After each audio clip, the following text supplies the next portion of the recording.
ఈ తాగుడు మీద దుమ్ము వయ్య బతుకు బజారు కెక్కే కదరా, బతుకు బజారు కెక్కే కదరా. బజార్కి ఎక్కినా ఏం లేదు, లజ్జ పోయినా ఏం లేదు, సిగ్గు పోయినా ఏం లేదు, కడుపుల కాలేయం ఖరాబ్ అయినా ఏం లేదు, కడుపుల పేగులకు తూట్లు పడ్డా ఏం లేదు, ఇంకేమైనా ఏం లేదు, ఇంకేమైనా ఏం లేదు. ఆకలి కొసరకాల మూత్రపిండాలలో రాళ్ళు ఇంతలావు శీషం కొట్టి లెక్క అయినా ఏం లేదు. ఏది ఏవైనా పురస్తే మేము తాగాలి, ఊగాలి, తందనాలు ఆడాలి, ఎంజాయ్ చేయాలి.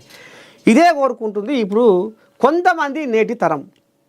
అందరు కాదు, బుద్ధిమంతులు ఉన్నారు. ఇక పొద్దున్నాక షెడ్డో పాటో పని చేసి చెమట ఒడిపించి పానం వలిస్తే పొద్దుకంగా సుక్క. ఇక వాళ్ళకి ఇంత కోడిగుడ్డు ఆమ్లెటు షెడ్డో పాటో కౌసో నీసో లేకపోతే పెన్నంతో పంచాలి. తెలంగాణ అంటే అంటారుగా ఇప్పటికి కూడా. అయితే ఇక ఇంట్లో కొంతమంది దరఖాస్తులు పెట్టుకురు. దరఖాస్తులు పెట్టుకుని ఒక ఆయన 10 పెట్టిండు దరఖాస్తులు, అవి మొత్తమే రాలే. ఒక ఆయన 3-4 పెట్టిండు, అందులో ఒకటి వచ్చింది.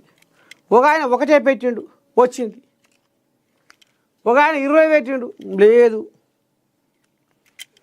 మళ్ళీ ఒక్కొక్క దరఖాస్తుకు 3 లక్షలట. కోట్ల రూపాయలు అన్న. మరి 10-20 పెట్టినోడు ఎంత అయింది? ఇక 1,00,000 రూపాయలు, 1,00,00,000 రూపాయలు పెట్టిన వాళ్ళకు కొంతమందికి తగలలేదట. 1, 2, 3, 4 పెట్టిన వాళ్ళకు ఏదో ఒకటి వచ్చిందట. వాళ్ళకు ఓళ్ళకి మొత్తమే రాలేదట. మొత్తానికి డ్రాలు తీసిర్రు.